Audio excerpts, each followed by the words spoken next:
OK, on va commencer la formation After Effects pour la classe de logistique. On va commencer par importer un fichier. Je vais m'en aller sur mon desktop où j'ai un fichier Gear, par exemple. Alors, on revient au tout début de la formation ici. J'ai importé un fichier. Je vais créer une nouvelle composition. Donc, composition, new, ou nouvelle composition, commande N.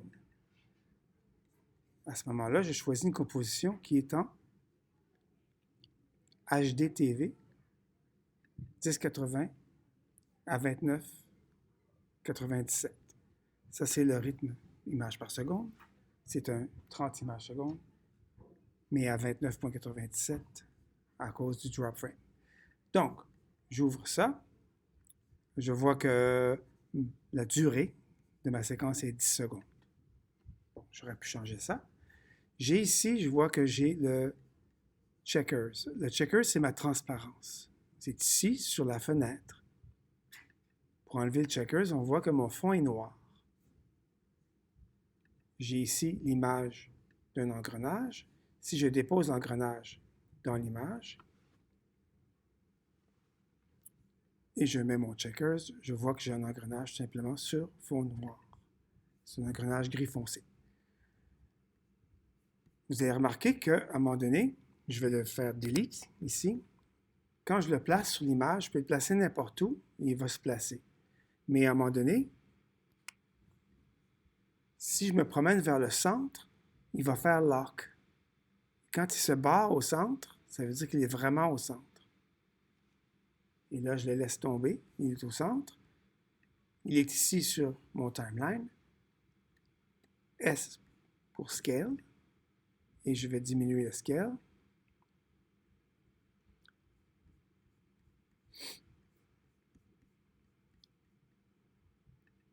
Ma transparence. Et si je fais R pour rotation, j'ai maintenant un engrenage qui tourne.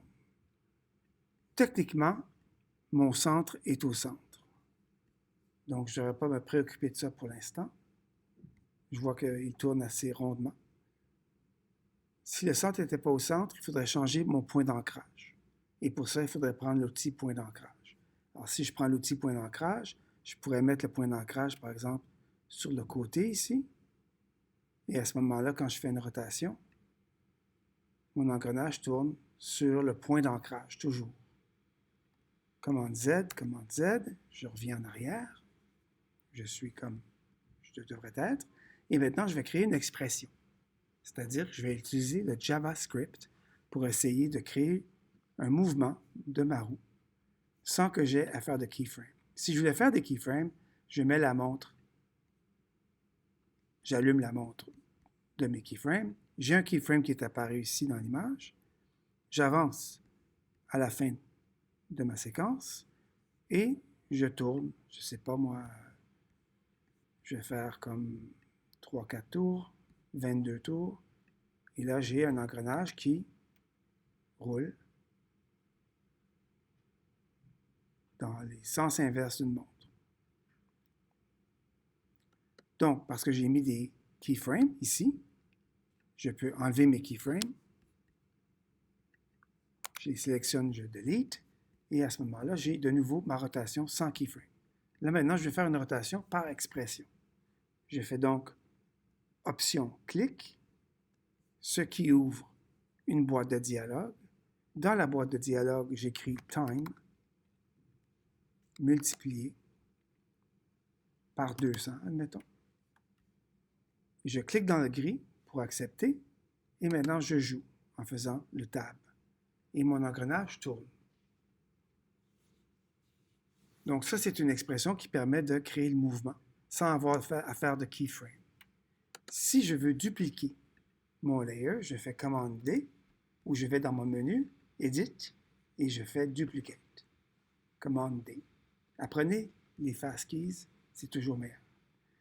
Maintenant, j'ai ici un deuxième gear que je vais déplacer de côté. Et si je joue maintenant, je vois que mes engrenages s'accrochent. Je dois donc faire tourner le deuxième engrenage dans le sens inverse si je veux obtenir quelque chose d'acceptable. Je vais donc prendre mon expression ici, je vais ouvrir mes transforms, je vois que j'ai une expression sur rotation, et je vais prendre l'expression ici de 200, et je vais la mettre à moins 200. Cliquez dans le gris pour accepter, et maintenant, j'ai un engrenage qui tourne effectivement dans le bon sens. Il me reste juste maintenant à la placer de sorte que elle semble ne pas nuire à l'autre. Et j'ai maintenant un mouvement d'engrenage qui est fonctionnel. Je vais prendre la dernière expression ici, ma dernière couche, et commande D, je la duplique encore, et cette fois-ci, je vais la transporter vers la droite et créer encore une fois un autre engrenage. Et j'ai maintenant plusieurs engrenages qui fonctionnent ensemble.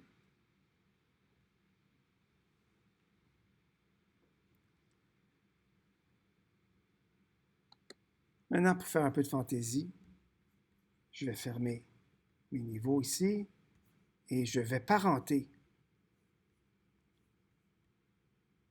celui du milieu de celui d'en bas. Et je prends mes parents ici. Je prends la corde du parent pour le deuxième, numéro 2, et la corde du parent pour le numéro 1, et je les mets tous sur le troisième niveau, de sorte qu'ils sont tous parentés. Maintenant, si je fais scale avec mon niveau 3 est maître de tous les niveaux. Mais vous voyez maintenant qu'il y a un problème parce que j'ai la rotation aussi qui est parentée. Et là, ça pose problème. C'est quand même intéressant. Mais il faut que je déparente. Maintenant que j'ai fait le mouvement comme ça, je vais simplement déparenter.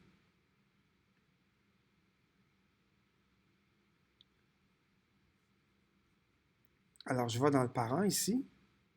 Je clique sur le parent et je fais No Parent, None, None. Et maintenant, je suis de nouveau bien. Alors, ce que j'ai fait ici, c'est simplement, j'ai parenté pour pouvoir les reformater, scale down, et de sorte que je n'ai pas à les faire individuellement. J'ai sauvé du temps comme ça. Et je les déparente pour le mouvement final. Et voilà. Maintenant, si je mets invisible mes deux ici, je garde juste celui-ci. Je peux me mettre maintenant, me placer en 3 dimensions. En 3 dimensions, avec l'orientation, vous allez voir que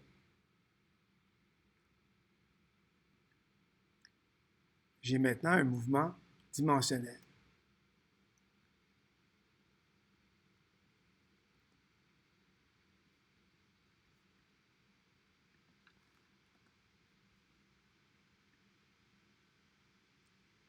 Par contre, ma rotation est sur une expression.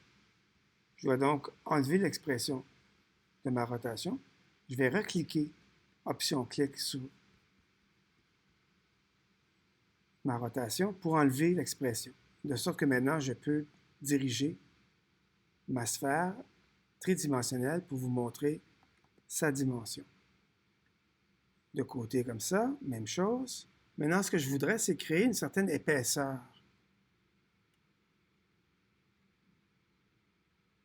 à mon engrenage. Je vais donc aller ici, je suis dans Ray Traced. Si je n'étais pas en Ray Trace, je serais en classique 3D. Mais je veux être en Ray Traced ou en cinéma 4D, dépendamment. Et là maintenant, si j'ouvre les options de mon layer, je vois que j'ai des options géométriques. Curve et segment et Material Options aussi.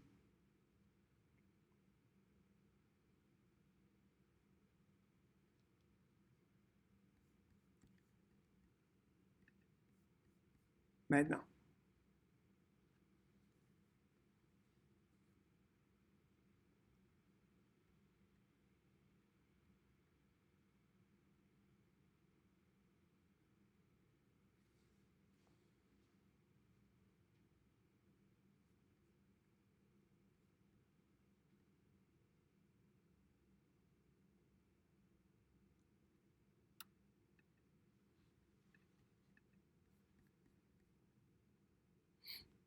je peux donner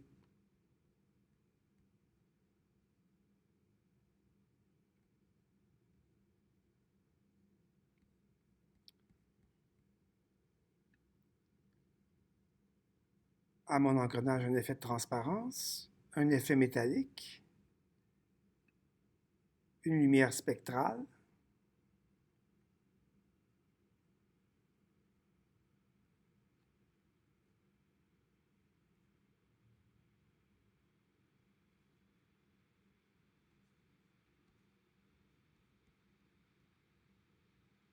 un index de réfraction.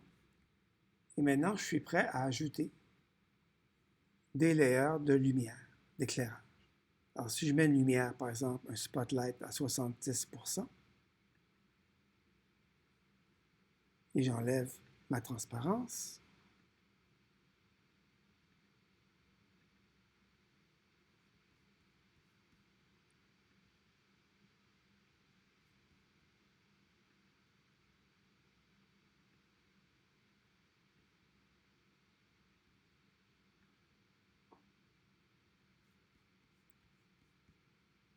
et je crée une lumière d'ambiance, donc nouvelle lumière ambiante à 50%, mettons, 47%.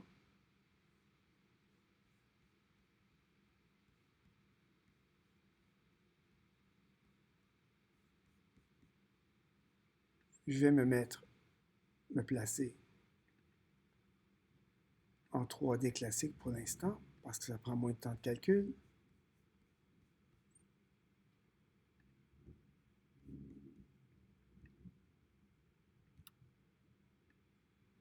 Et là, je vois l'effet de mon éclairage.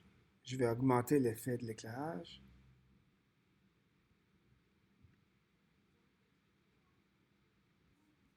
En ouvrant ma lumière. Et dans les options, je vais mettre ma lumière à quelque chose de plus brillant. 200%. Et mon ambiance aussi. Je vais monter mon ambiance à 145%. Et dès lors, je peux maintenant appliquer dans Windows, Effects and Presets. Je vais aller chercher un Bevel Alpha.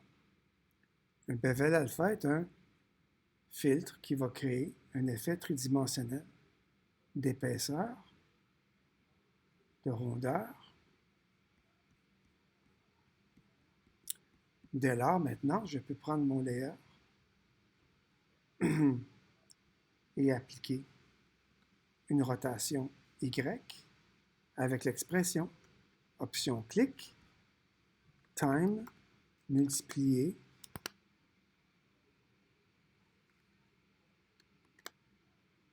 par 100, admettons, cette fois-ci. Et là, si je joue, vous allez voir que mon engrenage maintenant a un effet tridimensionnel et il tourne par lui-même en suivant l'expression.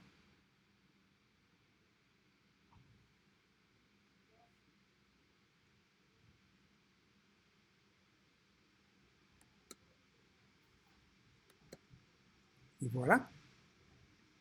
Prochaine étape, dans le prochain exercice, on va voir comment on peut donner une réelle épaisseur à un objet et créer un réel 3D. Et faire en sorte que mon engrenage ait 1, 2, 3, 4 pouces d'épaisseur. Soit vraiment comme un tuyau d'engrenage. Et pour ça, il va falloir transformer mon layer en une couche qui n'est pas une image.